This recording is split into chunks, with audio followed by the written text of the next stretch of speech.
नीचे नहीं उतरता था। वो ना तो हंसती और ना ही मुस्कुराती और ना ही किसी से बात करती।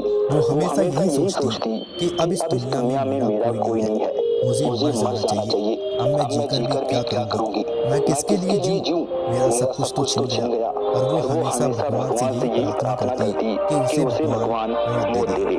एक दिन वो बहुत दुखी होकर मरने के लिए निकल पड़ी। कड़ाके की ठंड पड़ रही थी। तभी उसे एक बिल्ली का बच्चा दिखा जो कि उसके पीछे पीछे आ रहा था। फिर वो रुकी और उसने बिल्ली के बच्चे को उठाया और उसे उठाकर अपने घर की तरफ लेकर आई। घर जाकर उसने बिल्ली के बच्चे के लिए थोड़े से दूध का इंतजाम किया और वो बिल्ली का बच्चा सारा दूध पी गया। फिर वो बिल्ली का बच्चा उसके पैरों से लिपट गया और उसके पैरों को चाटने लगा, जिसके कारण वो बहुत दिनों के बाद मुस्कुरा उठी। जब उसने सोचा कि एक बिल्ली के बच्चे की सहायता करके जब मुझे इतनी खुशी मिल सकती है तो दूसरों की सहायता करके मुझे और भी ज्यादा खुशी मिलेगी।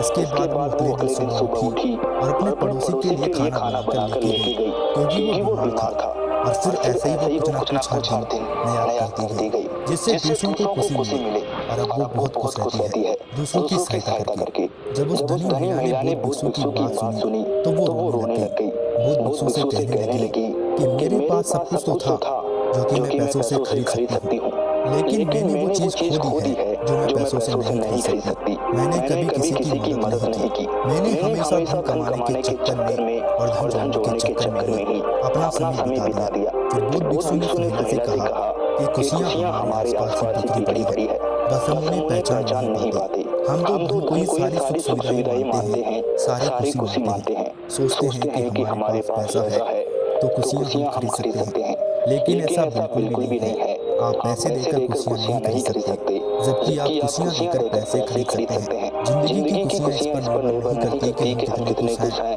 बल्कि इस बात पर निर्भर करती है कि हमारी वजह से कितने लोग खुश हैं। तो जब भी जिंदगी में आपको ये लगे कि आप खुश नहीं हैं, आपकी जिंदगी में खुशियाँ खत्म हो चुकी है, तब एक बार आप ये कोशिश करके देखना कि आपकी वजह से किसी और को खुशी मिले। मेरी इस बात पर विश्वास रखना कि जब आपकी वजह से किसी और को खुशी मिलती है ना, तो आपकी जिंदगी में अपने आप ही खुशियाँ आ जाती है। किसी को पक्षियों को दाना खिलाने में खुशी मिलती है, तो किसी को गाय को रोटी देने में, कुत्ते को रोटी देने में, किसी जरूरतमंद की सहायता करने में, किसी भूखे को खाना खिलाने में खुशी मिलती है। वो कहते हैं ना कि गम बांटने से कम होता है और खुशियाँ बांटने से बहुत ही ज़्यादा बढ़ती है। तो अगर आप भी अपनी जिंदगी में खुशियों को पाना चाहते हो ना, तो हमें अपनी खुशियों को दूसरों के साथ बांटना चाहिए, क्योंकि जो हम लोगों को देते हैं वही लौटकर हमारे पास अवश्य आता है। अगर हम लोगों को खुशियाँ देते हैं